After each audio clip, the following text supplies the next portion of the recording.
धुळे जिल्ह्यातील शेतकऱ्यांच्या विविध मागण्यांसाठी काल शिरपूर फर्स्ट संघटनेने धुळे जिल्हाधिकारी कार्यालयासमोर लक्षवेधी आंदोलन केले।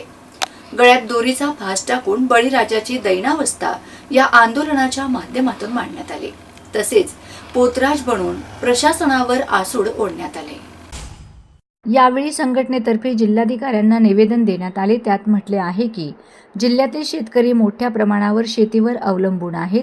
जिल्ह्यात कापसाची सर्वाधिक लागवड होते। सन 2025च्या खरीप हंगामासाठी पीएम फसल विमा योजनेअंतर्गत शेतकऱ्यांनी पीक विमा भरला आहे।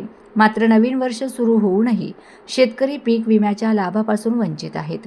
अनेक वेळा निवेदनं आंदोलनं करण्यात आलीत तरी देखील ठोस कार्यवाही झालेली नाही। तरी सदर रक्कम शेतकऱ्यांना तात्काळ वितरित करण्यात यावी। तसेच जानेवारी महिन्यात शिरपूर तालुक्यात गारपीट होऊन अनेक शेतकऱ्यांचे नुकसान झाले होते।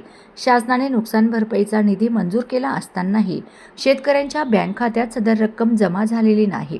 तरी सदर नुकसान भरपाई तातडीने वितरित करण्यात यावी। शिवाय शासनाने कर्जमाफी जाहीर करताना अनेक अटी व शर्ती लादल्या आहेत। त्यामुळे अनेक शेतकरी या कर्जमाफीपासून वंचित राहत आहेत। सध्याची दुष्काळ सदृश्य परिस्थिती बघता शेतीमालाला मिळणारे कमी दर, वाढता उत्पादन खर्च व आर्थिक संकट लक्षात घेता धुळे जिल्ह्यासह राज्यातील सर्व शेतकऱ्यांना अटी शर्तींशिवाय सरसकट कर्जमाफी लागू करावी, अशा मागण्या निवेदनातून करण्यात आल्या आहेत।